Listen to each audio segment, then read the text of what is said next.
Lepas gaji masuk kan, apa benda kita nak buat? Of course lah, kita akan bayar semua komitmen kita yang ada. Lepas tu kita nak buat apa? Joli semua duit kita ataupun kita nak buat simpanan. Yelah kan, kalau dah kerja penat takkan kita tak nak enjoy duit kita kan? Tapi, kalau kita nak buat simpanan, berapa banyak pula kalau kita nak buat simpanan, betul tak?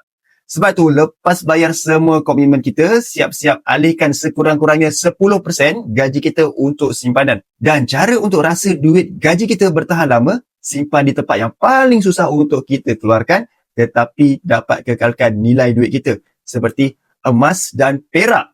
Nak simpan duit tak boleh ke? Boleh nak simpan duit untuk jangka masa pendek. Untuk jangka masa panjang, emas dan perak sangat-sangat sesuai. Sebab tu kita kena bijak uruskan kewangan kita. Itu tanggungjawab kita sendiri. Nak memiliki emas dan perak dengan bajet yang rendah, anda boleh follow saya dan tekan butang sign up di profil saya akan bantu anda dengan cara dan langkah-langkah yang terbaik untuk anda.